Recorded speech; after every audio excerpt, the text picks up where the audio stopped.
Atlanta, Georgia, 3,000 miles from Riverside, and all the top drivers are on hand for the 500. Dan Gurney, Fred Lorenzen, Arnelli Jones, Jim Hurtubise, Junior Johnson, Fireball Roberts. They follow the championship trail. Road course or speedway, it's match and rematch for points and prize money. It's qualification time, and Richard Petty is first in line. Fred Lorenzen, hearing the call, rushes out to see what Petty will do. Petty looks smooth. The weather is ideal, hot and sunny.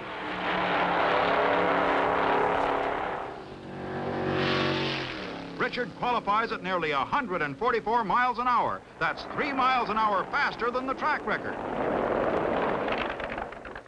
Now Lorenzen knows whom and what he has to beat to get the pole position. He's a fierce competitor and a heads-up driver all the way. Fred Lorenzen knows this track like Gurney knows Riverside. There have been 2 Atlanta 500s, and Freddie has won both. The fastest way around, as Lorenzen does it, is to make a diamond out of the 4-cornered oval, drifting out to the wall on the straights and cutting down deep into the corner.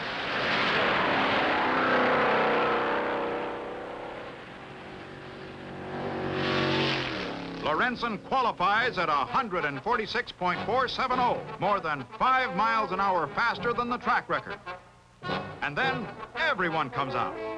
In the first 2 days of qualifications, 27 cars break all previous qualification records. Expert technical assistance is helping them lick one problem after another.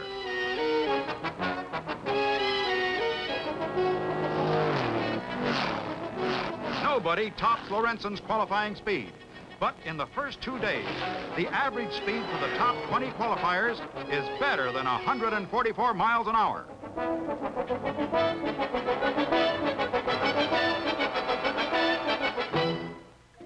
Each track presents its own special problem. At Atlanta, the drivers want more stick from tires without giving up wear. Plymouth, with its Hemi-head engine, is putting out a fantastic but undisclosed horsepower. Ford has a brand new 7,000 RPM engine. The mechanics deliver the horsepower, but the tires will have to hold it on the track. Race day is cold, damp, and windy. The overnight drop in temperature to a frigid 45 degrees destroys the peach crop, but does not deter the fans. This is the biggest sports event ever held in Georgia, and the crowd bills to 70,000.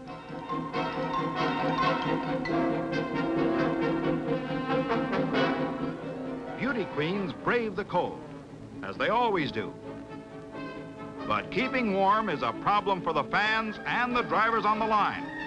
On the line, it's Lorenzen, Foyt, Goldsmith, Roberts, Wade, Panch, Pardue, Petty, Jones, and Dan Gurney, the fastest qualifiers of the 39 cars in the starting lineup.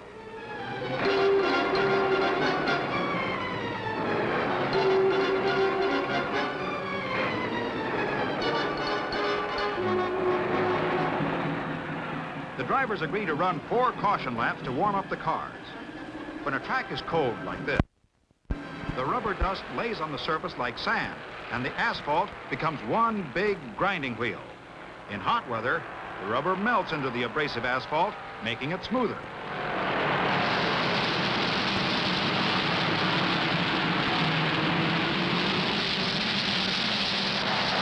The start of an automobile race, and the crowd thrills to the roar of 39 huge super-powered engines.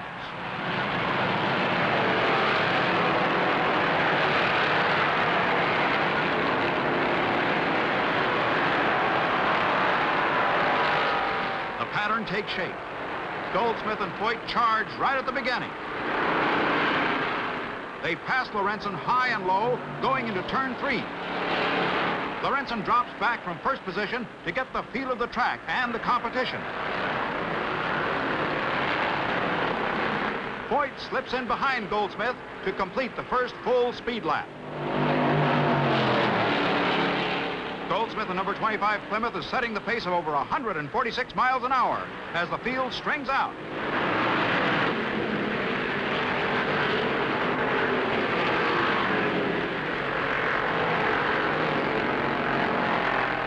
Only Foyt in 00 Ford stays with Goldsmith.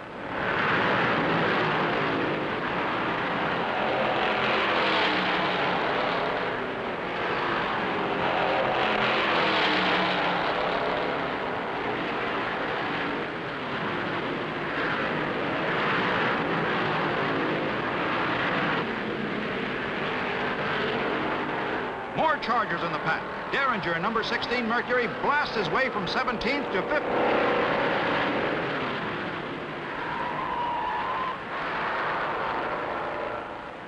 Atlanta is a tough track in every way.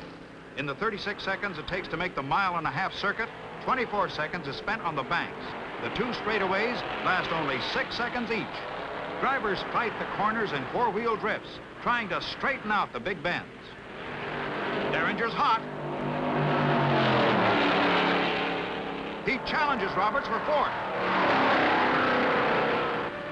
Uh-oh, a four-way tangle in number 1. That's Jones, Gurney, Johnson, and Pardue.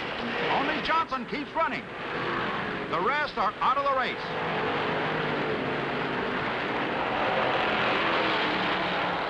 Goldsmith in number 25 Plymouth, Foyt in 00 Ford, and Lorenzen in 28 Ford. 1, 2, 3.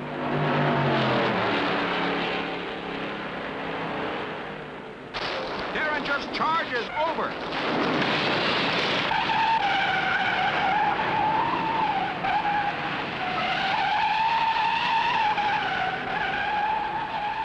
How long can the rest of the field go before pitting for fuel and a precautionary tire change? Crews figure a maximum of 80 miles. Foyt is the first of the leaders to pit. He heeds Derringer's warning. He knows the others will have to pit soon. Foyt figures on gaining back position when Goldsmith and Lorenzen pit. Over 70 miles. Goldsmith and Lorenzen know they're stretching it thin. Perhaps too thin. Foyt charges back into the race.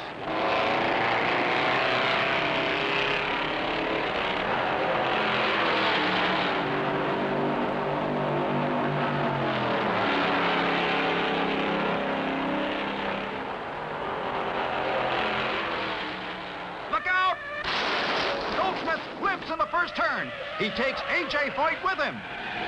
Roberts and Lorenzen just squeeze by. Miraculously, Goldsmith and Foyt are not injured. Safety equipment, seat belts, shoulder harness, and roll bars kept Goldsmith from even getting a scratch. He led a record-breaking charge.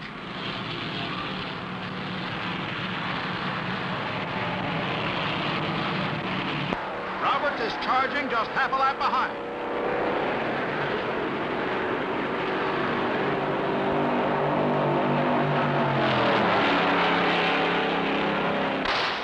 Spins, wiping out Roberts' charge, and Fireball is through. Pearson had signaled Roberts to pass him just as he got out of shape. 19 cars left out of 39. No hard feelings. It can happen to anybody. There's a new race on the track. Lorenzen and Isaac are running side by side, almost wheel to wheel.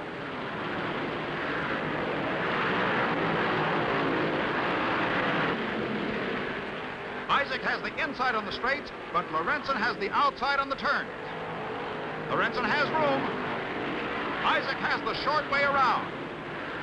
At 145 miles an hour plus, just an uncontrolled touch of the steering wheel would wipe out 2 cars and 2 drivers. Panch is running third. Uh-oh, Rex White spins a number 1 turn, taking Roy Main with him.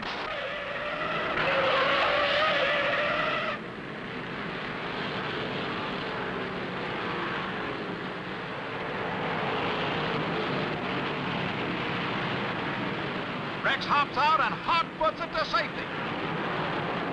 Isaac and Lorenzen are straining for speed and control for the lead in the race. Hanchen third may be in a good spot. 400 miles. Lorenzen makes his last scheduled pit stop.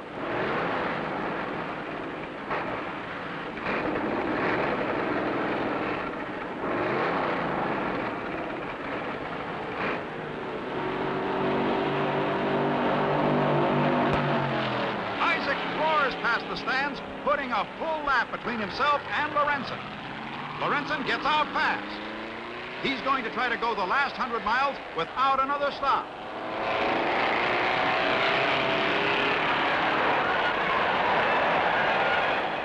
Isaac charges into the pits as Lorenzen roars by.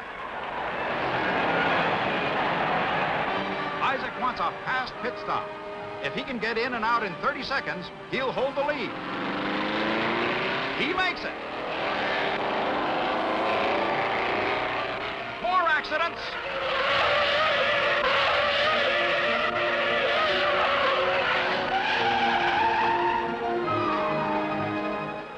Wade slides into the pits. Only 10 cars left out of 39. On the track, it's Isaac first, Lorenzen second. But Bobby Isaac makes an extra unscheduled pit stop, and Lorenzen barrels into first all alone. He pours it on, putting a full lap between his car and Isaac's. Isaac is now in second. The last lap. Crews fight just to be running at the finish. The white flag, one more lap. And it'll be Fred Lorenzen for the third straight time in the Atlanta 500. Fearless Freddie has won 4 out of 7 races run here. He has 2 laps on Bobby Isaac, 4 laps on Ned Jarrett in third. Lorenzen sailed through the final turn and across the finish line as Herb Nabb, his chief mechanic, flings the pit board into the air. This equipment, evidence once again that if there is a better way to get from one place to another in an automobile, men like these and the companies whose products they use will find it. For Fred Lorenzen, it's cheers and congratulations, prize money and trophies. For the fans, it has been a great show.